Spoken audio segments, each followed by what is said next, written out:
Romain, c'est l'heure de l'interview de l'invité de la semaine, 19h. 2 minutes, on va revenir sur cette journée de championnat qui est envoyée en génoyant à Ponton Combo. Et ça s'est sauté par une belle victoire et c'est plutôt bien passé. Le récit de la rencontre. Romain ou Fred? Allez, Romain, comme vous voulez. Pas Fred à l'habitude, hein. Non, c'était avant le match. Dans les journaux, vous pouvez lire un faux pas était interdit après la défaite contre Nancy à domicile. Et comme Angers-Noyant voyage très bien, ils ont été gagnés à Ponton Combo 32-26. Mais ce fut pas un match facile. Un match serré en début de match, 5 minutes de jeu et toujours un partout.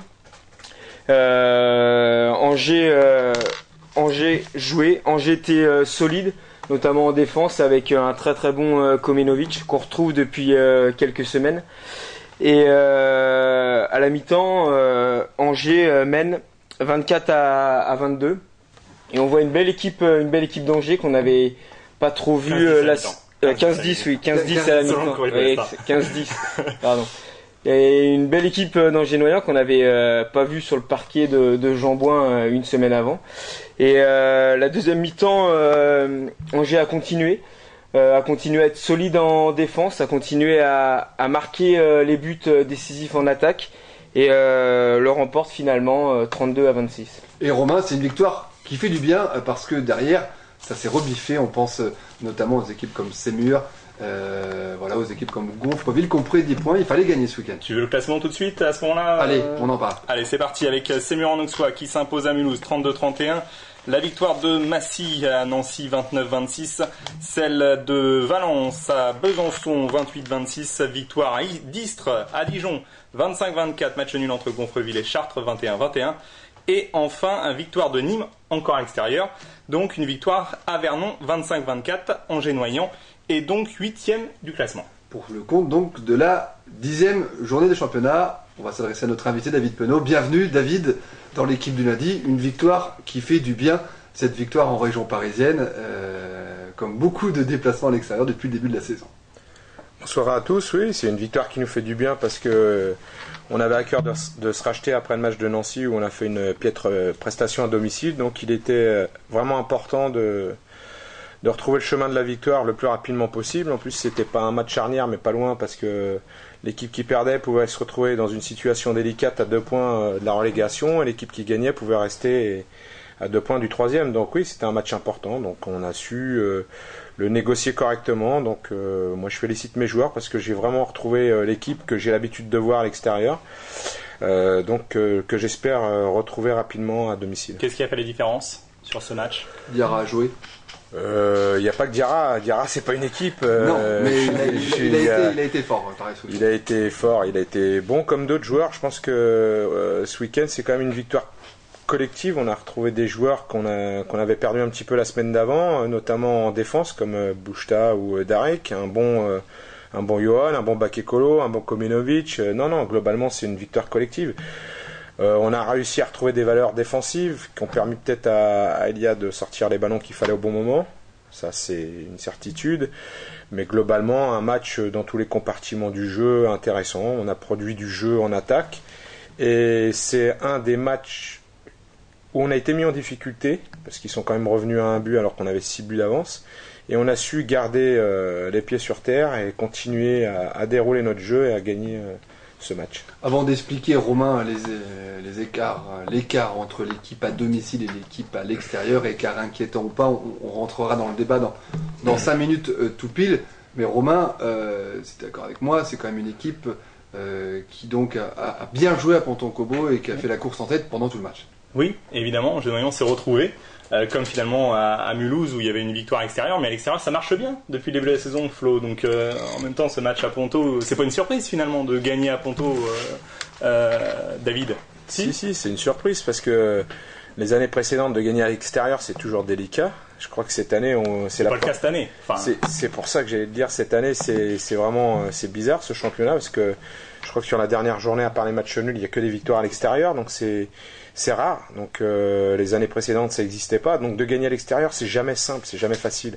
Il faut vraiment être prêt dans les têtes, prêt mentalement, prêt handballistiquement, pour pouvoir faire un résultat à l'extérieur. Maintenant, c'était pas écrit, non, c'était pas écrit, parce que c'était vraiment aussi une équipe qui était un peu dans la même dynamique que nous à domicile, qui voulait absolument se racheter de sa piètre prestation aussi à Gonfreville, parce que j'ai lu la presse parisienne avant de partir, donc ils avaient à cœur de faire un bon match aussi à domicile, donc c'était vraiment un match piège. Et justement, David, quand on revient un peu sur cette rencontre à Ponto Combo, 45 minutes de jeu, 15 minutes après, en début de deuxième période, et l'équipe revient bien, l'équipe de Ponto Combo, vous met la pression à -1, et là, vous mettez un coup de collier, qu'on n'a pas l'habitude de voir à domicile.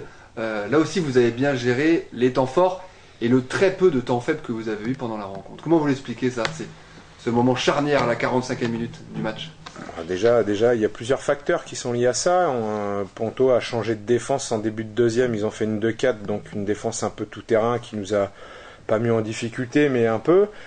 J'ai trouvé rapidement les solutions puisque j'ai fait jouer Marius demi-centre. Ça leur a posé pas mal de problèmes. Ça a marché. On a lâché quelques ballons un petit peu trop rapidement, donc on a eu un moment où il a fallu qu'on retrouve un petit peu de sérénité, que ce soit au shoot et dans l'équilibre du jeu. Donc c'est pour ça, je pense qu'on a eu un petit passage à vide, mais par rapport à d'habitude, c'est ce que je disais tout à l'heure en préambule, on a réussi à négocier ce passage à vide correctement, et on a réussi à continuer à appuyer sur le jeu pour pouvoir garder la maîtrise du match. Vous étiez inquiet à un moment donné ? On est toujours inquiet quand une équipe revient à -1 et qu'on est à l'extérieur avec un arbitrage qui, à un moment donné, un arbitrage maison, peut pas, je dirais pas ça parce qu'on a été bien arbitré, donc j'ai pas pour habitude de, non, mais ça peut des fois devenir délicat, un arbitrage à l'extérieur, il aurait pu basculer, l'euphorie des spectateurs à l'extérieur, on sentait vraiment une petite euphorie, donc je crois qu'à ce moment-là j'ai posé un temps mort en plus pour un peu calmer les ardeurs de tout le monde, et je crois que ça a fait du bien, et puis on a réussi à passer devant et continuer à jouer sereinement. Fred, sans rentrer dans le débat domicile-extérieur, elle est finalement très dure à analyser cette saison Noyant-Juin. Oui, et puis on l'a vu un peu à Ponto et ces dernières semaines, quand Angers mène, du début quasiment jusqu'à la fin, Angers, on a l'impression qu'il peut rien leur arriver. Ils maîtrisent, ils savent plus ou moins maîtriser le match. Dès qu'ils sont menés, qu'ils doivent courir après le score, on a du mal à avoir une réaction dans l'équipe. On parlait même d'orgueil la semaine dernière. D'un vrai leader qui puisse booster cette équipe. Peut-être que je me trompe, mais c'est l'impression qu'on a. Nous, quand Angers mène, il peut rien leur arriver, ils remportent. Contre Mulhouse, c'était le cas. Là, contre Ponto, c'est le cas. Et quand ils sont menés d'entrée de jeu comme contre Nancy, on a du mal à avoir une réaction... Votre sentiment, David, sur cette peut-être de l'intérieur, présumée absence de leader. Déjà, il y a aussi un troisième match puisqu'on a fait la course en tête à Istres aussi. Déjà, non, oui, je suis relativement d'accord avec vous. Il nous manque un patron, un leader sur le terrain. Donc, sachant qu'il nous manquait un leader, j'ai essayé de responsabiliser plusieurs leaders, mais pour l'instant, je pense qu'on n'a pas encore trouvé la bonne recette pour pouvoir justement arriver à... Parce que je pense que c'est un problème mental, à pallier justement à ces défaillances et surtout à pas sombrer quand on est à -2, -3 et être en capacité de revenir et avoir beaucoup plus de sérénité dans ces cas-là de match, quoi. Juste le leader, finalement, c'est comme Nenovic, mais finalement il est gardien, donc c'est peut-être compliqué. C'est justement ce que je disais tout à l'heure. Je pense qu'il y a quand même pas mal de joueurs dans l'équipe qui ont de l'expérience, parce que quand on regarde, il y a quand même pas mal de joueurs qui ont joué en première division. Donc mon objectif en début d'année, c'est d'un commun accord, j'avais donné le capitanat à Elia par rapport à Michal pour plusieurs problèmes. Pas des problèmes, mais de communication et d'autres. Et j'espérais justement que d'autres joueurs allaient prendre le relais, comme Michal Baran, comme Diarra, comme Nikolic, voilà, comme Bakekolo et tout. Et aujourd'hui, on se rend compte que on n'a pas de leader.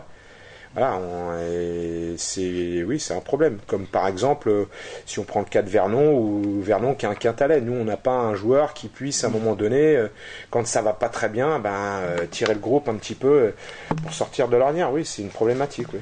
Justement, sans faire de langue de bois, David Penaud, mais on compte sur vous là-dessus. Est-ce que des fois, Ilya Kominovic, à domicile, des fois vous déçoit? Parce qu'on on a l'impression qu'il y a un Kominovic qui est différent cette année par rapport à l'année dernière. Il est moins décisif dans le money time dans les 10 dernières minutes d'un match de handball.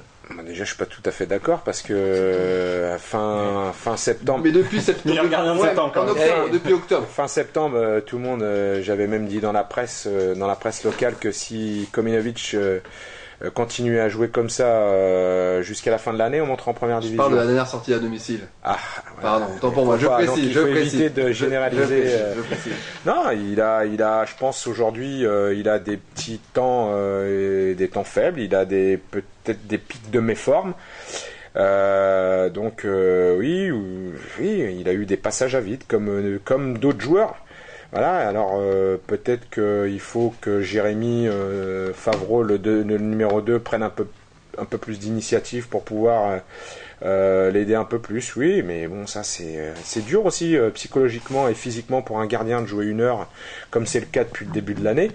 Donc non, moi je pense qu'il va revenir gentiment à son niveau, même si son niveau il n'a pas été catastrophique, il a été moyen, mais comme vous avez été habitué à le voir faire des super performances, pour vous Exactement, ça paraît catastrophique. Donc là on l'a vu, vous l'avez pas vu, mais moi je l'ai vu ce week-end, il a été déterminant au moment où il fallait. C'est-à-dire qu'à un moment donné, quand on est à -1, là il a sorti quelques ballons importants. Voilà ce que je lui demande, et il l'a très bien fait ce week-end. Malgré un début de deuxième mi-temps où il était un peu il sortait pas beaucoup de ballons, donc là il a rempli son contrat ce week-end. Non, je pense qu'il faut lui laisser du temps, et puis voilà, c'est tout. Mais moi je suis pas inquiet. 18 arrêts ce week-end pour Komnenovic. Il s'est très bien repris. Je parlais du match à domicile, le dernier en date notamment. On va parler, Romain, donc du débat. On va évoquer le débat de la semaine avec David Penaud, bien sûr Romain, Fred et François Lacroix qui est en direct de Courrier de l'Ouest avec nous. Bonsoir François, salut. Bienvenue dans le magazine L'équipe du lundi. François, merci de nous répondre, et on va rentrer tout de suite dans le débat de la semaine. Donc une équipe à domicile qui ne prend pas de points, qui n'y arrive pas, et une équipe à l'extérieur qui, pour le moment, si ça se passait qu'à l'extérieur, la saison de Pro D2, elle serait pas loin de la montée. Et en tout cas, on en parle tout de suite avec François Lacroix, Romain, Fred, David Penaud et moi-même dans le débat de la semaine. Le débat de la semaine. Alors, François, bienvenue dans le magazine d'équipe de l'année. C'est bon, tu nous entends? Voilà, on t'entend beaucoup mieux, c'est bon, le retour est dans le studio. On va revenir, François, avec toi donc sur ces différences à domicile comme à l'extérieur pour cette équipe Noyers-Angevine. Alors, comment l'expliquer un petit peu, François, toi qui suis beaucoup Angers-Noyant pour le compte du Courrier de l'Ouest, cette différence de prestations à l'extérieur ou à domicile pour Angers-Noyant? Bien, écoute, je dirais qu'il y a plusieurs explications. Il y en a une première qui tient pas forcément qu'à Angers-Noyant, puisque si on regarde cette 10e journée, il n'y a aucune équipe en 7 matchs qui n'est parvenue à gagner chez lui. Donc sur cette 10e journée, il y a 6 victoires extérieures. Il faisait bon se déplacer. Il faisait bon se déplacer.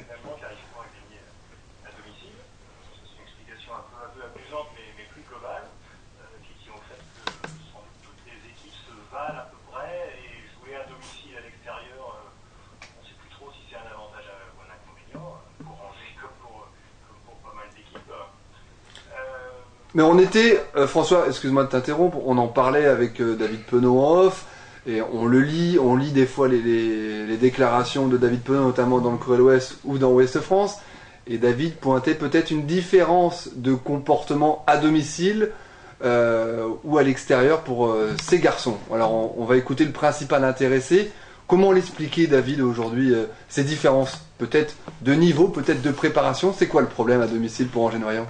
Déjà, je voudrais dire que ça me fait un petit peu sourire parce qu'il n'y a pas 2 équipes. Hein. C'est la même équipe qui joue à domicile et à l'extérieur. Au niveau des résultats, j'ai pas l'impression. Il n'y a pas 2 équipes, c'est la même. Non, écoutez, aujourd'hui, je pense que, comme l'a dit François, c'est une problématique. L'analyse, c'est de dire qu'à domicile, aujourd'hui, ça devient un handicap, pas que pour Angers, mais pour beaucoup d'équipes. Non, il faut qu'on arrive à trouver la solution. Alors, je pense qu'il y a plusieurs paramètres. J'essaye de les trouver, on essaye de les trouver. J'espère les trouver rapidement parce que comme on reçoit 2 fois à domicile contre Gonfreville et Chartres, Il faut absolument qu'on trouve des solutions dans l'approche du match. Donc pour moi, ça fait partie d'une des clés, l'approche du match, parce qu'aujourd'hui, j'arrive à comparer l'approche du match à l'extérieur et l'approche du match à domicile, et je sens des joueurs peut-être moins dispersés à l'extérieur, donc qui sont plus proches les uns des autres, qui se rassurent plus, alors qu'à domicile, après la collation, peut-être qu'ils sont un peu plus dispersés à droite, à gauche dans la salle, peut-être un peu moins concentrés, peut-être il y a beaucoup de paramètres qui peuvent rentrer en ligne de compte. Je pense que ça, c'en est un. Donc je vais essayer d'y remédier rapidement pour trouver les solutions, parce que je pense que la clé de valider nos bons résultats à l'extérieur peut nous permettre à la trêve de Noël d'être bien classés, quoi. Alors François, toi tu avais tenté une réponse il y a les dernières semaines, tu disais pression, quelle pression? Oui, non, mais ça c'est... Si je te lis bien. Hein. Pour rebondir sur des propos de joueurs, mais on peut y voir que si on regarde, finalement Angers a perdu 3 matchs à domicile, mais à chaque fois face à une équipe qui a sorti un très gros match, c'est pas forcément produit à chaque fois, et à chaque fois aussi sur une équipe où le gardien a été extraordinaire, que ce soit Nkunga pour Vernon, Stojinovic pour Dijon et Poto pour Nancy. Les 3 défaites d'Angers de Noyon à domicile correspondent à 3 parties exceptionnelles du gardien adverse. Et on sait très bien la part importante que peut tenir un gardien. Nancy, par exemple, Poto, avec le gardien de Nancy, avait été excellent contre Angers et fait basculer la rencontre. Il a été dans le 7, dans le 7. On va dire cette semaine, enfin ce week-end, et Nancy a perdu à domicile. Donc c'est vrai qu'Angers a eu, alors on dit toujours que c'est les tireurs qui peuvent faire briller le gardien également, mais Angers est tombé à chaque fois sur 3 gardiens qui l'ont fait pleurer et ça fait 3 défaites. Mais François, si on se rappelle le dernier match à domicile d'Angers-Noyant, donc face à Dijon, Nancy. face à Nancy, ou l'avant-dernier face à Dijon, on avait l'impression qu'il manquait un leader pour faire la différence, parce que si on reste sur le match de Dijon, pas celui de Nancy, où là l'équipe, il y a un mano à mano, et c'est toujours -1, +1, -1, +1, et on n'arrive pas à faire la différence. Est-ce que, tout à l'heure on se posait la question, entre nous, il manque un leader technique dans cette équipe. Peut-être pas leader technique, mais leader pour rassembler un peu tout le monde quand le feu brûle. Oui, c'est sans doute vrai, parce que on peut penser qu'Ilia est un leader, il reste, mais dans le match, il est quand même dans ses buts, il est assez loin, et sur les phases d'attaque, il faut poser le jeu, il faut peut-être regrouper un peu tous les joueurs, c'est un peu plus compliqué pour lui. Après, il y a 2 demi-centres à la main, je sais pas, on n'a pas encore trouvé vraiment un leader. Bakekolo peut sans doute en mettre un, mais il a coupé des matchs, il revient. Oui, c'est une équipe qui a sans doute pas un leader comme peut l'être, je pense à Quintalé à Vernon, comme l'était un Goumou Massin la dernière saison. François Goumou.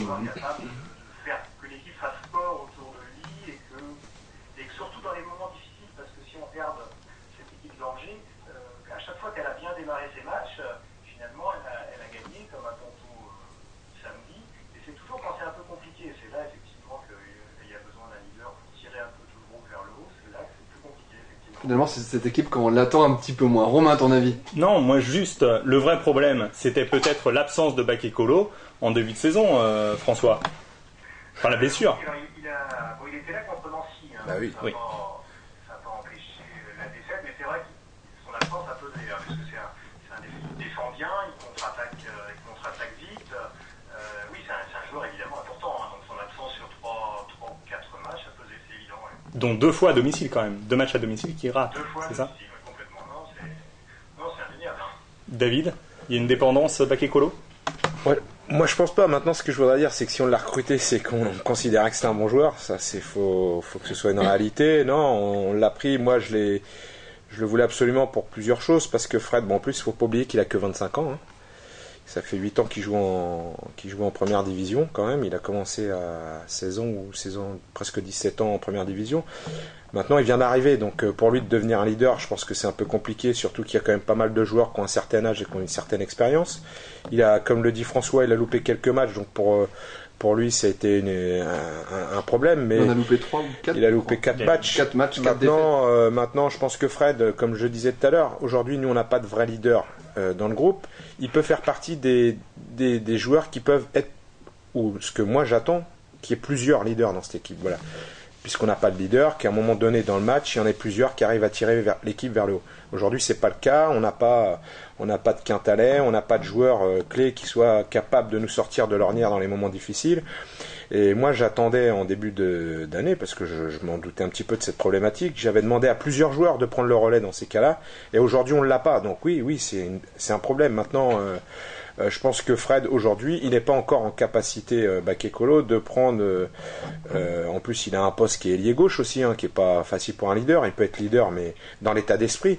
Mais il peut faire partie de ces joueurs-là, oui, moi je le pense, oui. Et finalement, David, c'est un peu frustrant, ce début de saison. On a l'impression que quand vous perdez, il manque pas grand-chose et ce manque de régularité. Je voudrais rebondir un petit peu sur ce que disait François, quelque part, ce que je disais lundi, parce que j'ai toujours pour habitude de faire un retour avec les joueurs. On a quand même tendance aujourd'hui, à chaque fois qu'on joue une équipe à domicile, de retrouver le gardien dans l'équipe de la semaine suivante, quoi. Alors c'est vrai. C'est des bons gardiens, j'ai beaucoup de respect pour ces gardiens-là, mais s'ils font les arrêts, c'est parce que aussi justement on n'y met pas tous les ingrédients pour pouvoir les mettre en difficulté, alors qu'on fait beaucoup de vidéos, il y a beaucoup de montage. Je vais pas dire que je leur mâche le travail, mais pas loin quand même. Donc on avait fait la petite blague, nous, Nicolas Poutot, dans un but, c'est encore plus compliqué. Très bon gardien. Non, très bon gardien. Non, mais non, voilà, aujourd'hui, on est en difficulté sur certains gardiens. Maintenant, j'espère qu'on va vaincre le signe indien rapidement pour retrouver la victoire à Jean-Bouin. Alors peut-être qu'aussi, au-delà de la préparation et tout, il y a peut-être des joueurs qui se mettent aussi une pression, qui sont surmotivés à domicile et qui déjouent complètement aussi. Je pense notamment à Nikolic, qui pour l'instant à domicile n'a pas fait de grand match et qui se met tellement de pression que il en perd ses moyens. Voilà, il y a beaucoup de problématiques à régler pour qu'on retrouve de la sérénité à domicile, qu'on a eu quand même en début d'année. On a quand même gagné contre Semur et Valence quand même à domicile. Fred, un petit mot sur le débat là. Surtout que ce qui est bizarre, c'est que ce qui se mettent la pression, là, on parlait de Nikolic qui se met la pression à domicile, c'est pas les supporters qui en plus, parce qu'on peut le voir des fois dans d'autres sports où tu as les supporters qui vont mettre la pression. Là, l'ambiance, elle est toujours bon enfant à Jean-Bouin. On sent pas une pression, parce que là, même après la défaite de Nancy, on n'a pas entendu de siffler comme on peut l'entendre à Jean-Bouin après une défaite. David, et les spectateurs... Non, juste par rapport à ça, je pense pas que ce soit une question de spectateur. Je pense que je pense à Nicolas, c'est un vrai professionnel. C'est quelqu'un qui s'entraîne 9 à 10 fois par semaine et qui a tellement envie de bien faire. C'est pas par rapport aux spectateurs. Donc il se met pas la pression. Il se met la pression par rapport à lui et par rapport à sa prestation individuelle. Ça n'a rien à voir. Voilà, lui, il veut tellement bien faire parce qu'aujourd'hui il a un nouveau statut un petit peu à Angers que il en est tellement motivé que des fois il déjoue, oui, et pour l'instant c'est pas le même joueur qui à domicile qu'à l'extérieur, mais c'est pas le seul. Donc il y a, je pense, dans cette non réussite depuis quelques matchs à domicile, oui, c'est pour ça que je tiens à le souligner, depuis quelques matchs, et puis je pense que ça va revenir. Je suis relativement confiance en mon groupe. On peut pas présenter les deux visages qu'on a à l'extérieur et à domicile, donc je pense qu'à un moment donné on va trouver la clé. La clé aussi, elle va venir rapidement, donc il faut, je l'espère, qu'on retrouve de la sérénité contre Gonfreuil. Voilà, ce match de coupe tombe à point nommé. Bon, François, il y en a des pistes pour coach Penaud, des pistes à explorer.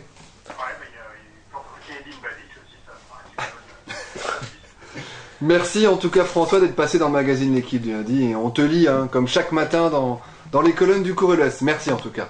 De rien, merci à vous. À très bientôt, au revoir David. Au revoir François. Donc c'était François Lacroix en direct du Courrier de l'Ouest. Donc sur ce débat qui alimente pas mal la place angevine pour les amoureux de handball. Romain. Je vais finir avec des propos. Je cite le Courrier de l'Ouest. Vous avez dit je n'ai pas pour le moment trouvé de remède. Est-ce qu'aujourd'hui vous avez trouvé des remèdes? Non, aujourd'hui, j'étais plus dans la préparation du match de Ponto, qui pour moi était un match très très important, donc il fallait absolument préparer dans de bonnes conditions ce match de Ponto. Donc ça, c'était la première vraie chose à faire la semaine dernière. Maintenant, on s'est remis au travail ce matin parce que on s'est entraîné ce matin. Oui, je vais me mettre. J'ai des pistes de réflexion parce que ça me tient à cœur. J'aime pas perdre, donc je vais trouver la solution. J'ai des pistes, oui, mais j'ai 15 jours pour trouver la solution et je trouverai la solution pour qu'on gagne contre Gonfreville. Oui, c'est une certitude. Justement, David, c'est pas ces 15 jours, des fois qui reviennent très souvent, c'est Ouais. entre certains matchs, il y a des fois il y a 15 jours qui s'écoulent. Là, Oui, mais là on va quand même maintenir un niveau de compétition puisqu'on va jouer à Saintes qui est leader en N1 en Coupe de France, donc ça va être un match intéressant. mais je parle sur les précédents matchs où des fois il y avait des coupures, des fois c'est un peu problématique et Mais- Oui, mais bon, et ça fait partie la Pro D2. ça fait partie de la Pro D2. Il y a la Coupe de France qui venait, donc on n'a pas trop le choix. On a été exempt, donc voilà, c'est le jeu. Maintenant, on sait qu'on a repris depuis le 1er août et que le mois de novembre c'est toujours un mois qui est délicat par rapport aux organismes des joueurs. La preuve, c'est qu'on revient de Ponto, on a quelques petits soucis avec certains joueurs. Donc on va essayer de négocier au mieux ce match de Saintes, redonner du temps de jeu à des joueurs qu'on a eu peut-être un peu moins ces derniers temps, et puis surtout travailler le plus sereinement possible à Saintes pour pouvoir préparer le match de Gonfreville. Ça me paraît être un impératif, et je vais commencer, de toute manière j'ai déjà commencé aujourd'hui à travailler sur la vidéo de Gonfreville, et mettre à profit ces 15 jours pour trouver la solution et renouer avec la victoire à domicile.